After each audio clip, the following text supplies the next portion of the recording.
Papakita ko sa inyo ngayon yung buhay ko bilang isang tenyente noong panahon ng 1990s, 1990s, buhay ng tenyente.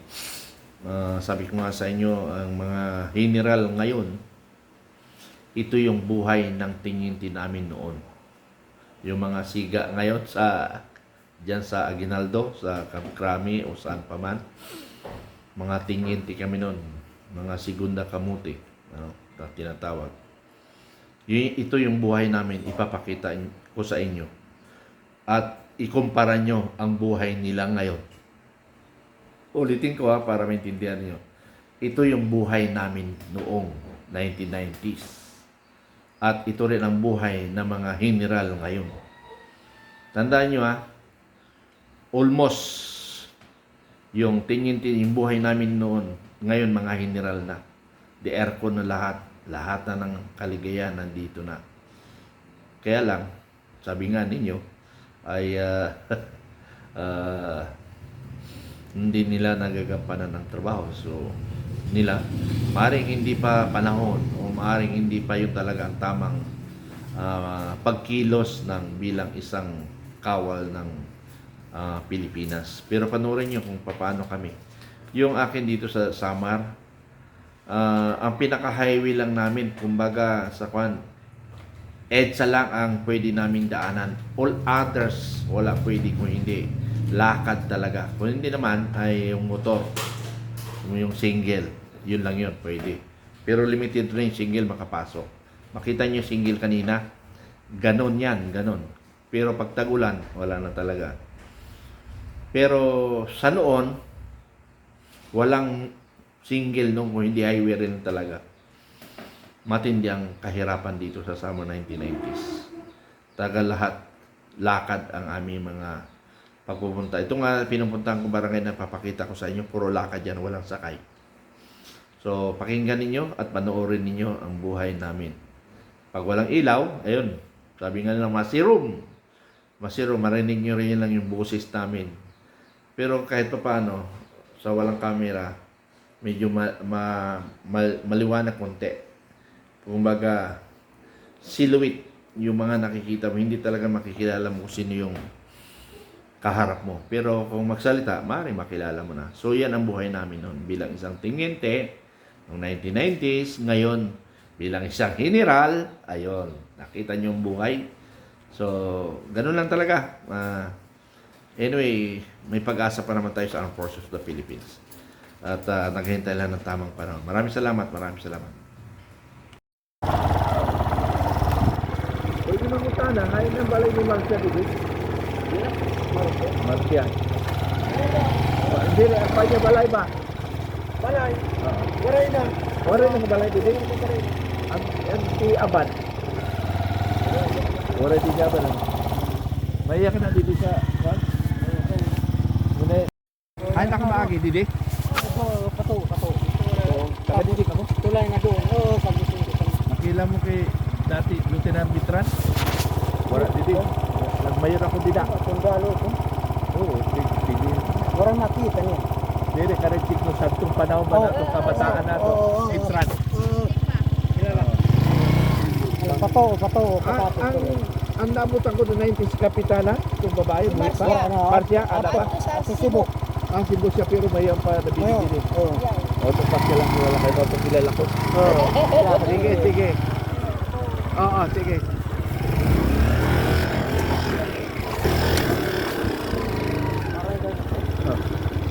Kaya na, hawa. Pag-ibig na yung activity ka lang sa akin para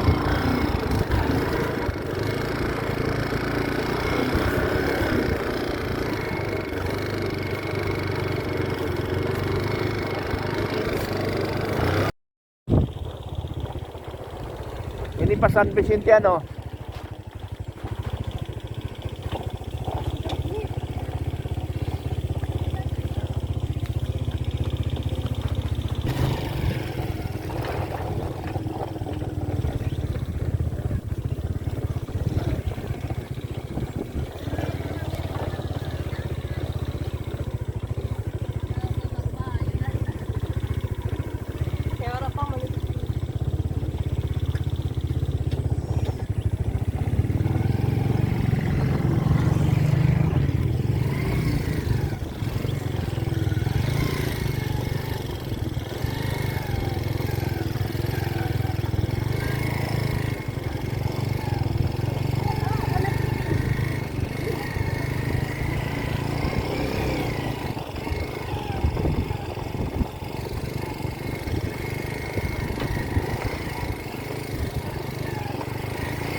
baba ka muna. Ay, nakamaagi, Didi? Pato. Oo. Taga-Didi ka mo? Tulay na doon. Oo, sabi ko. Nakila mo kay dati Lieutenant Bitran? Wala, Didi. Nagmayor ako dida. Sundalo ko. Oo, Didi. Warang makita niya. Didi, karechik no santong panahon ba na itong kabataan na ito? Bitran. Pato. Ang nabutan ko noong 90s kapitana, itong babae, Si buhay pa. Marcia. Marcia, ano pa? Sa Cebu. Cebu siya, pero mayroon pa nabibigyan din. Oo. O, tapos lang wala kayo, ito kilala ko. Sige. Oo, sige.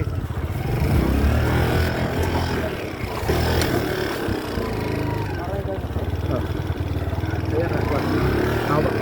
Pag hindi mahirap, isipit ka lang sa akin para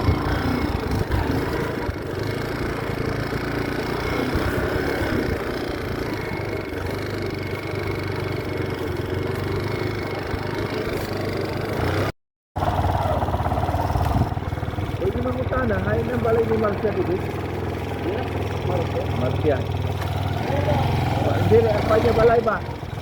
Balay. Waray na. Waray ng balay dito. Ang si Abad. Waray din niya ba lang? Maiyak na dito sa kan? Muna.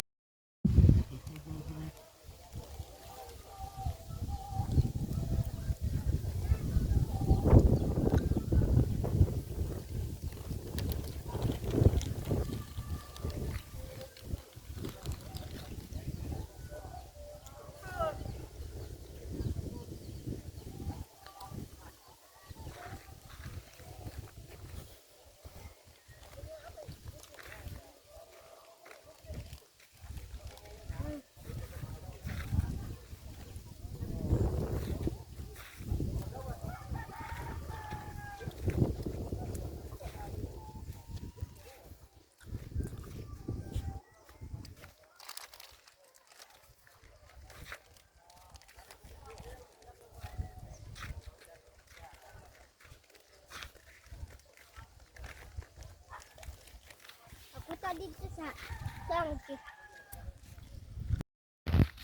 Yato, marami na. Marami na kumangka.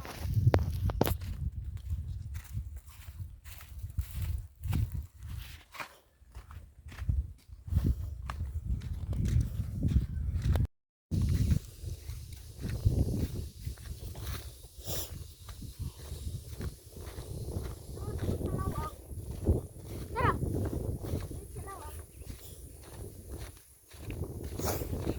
Tara sa lawang.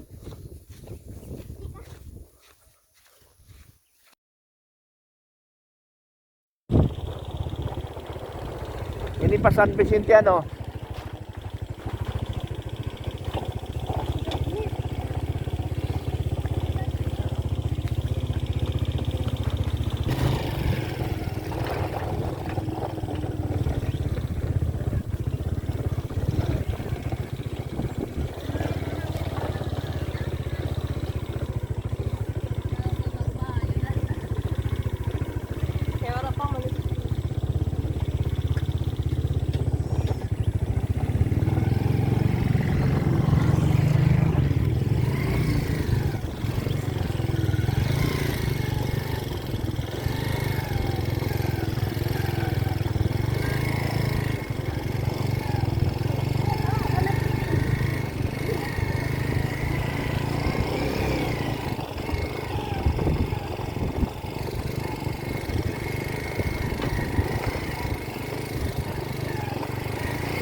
Baba ka muna.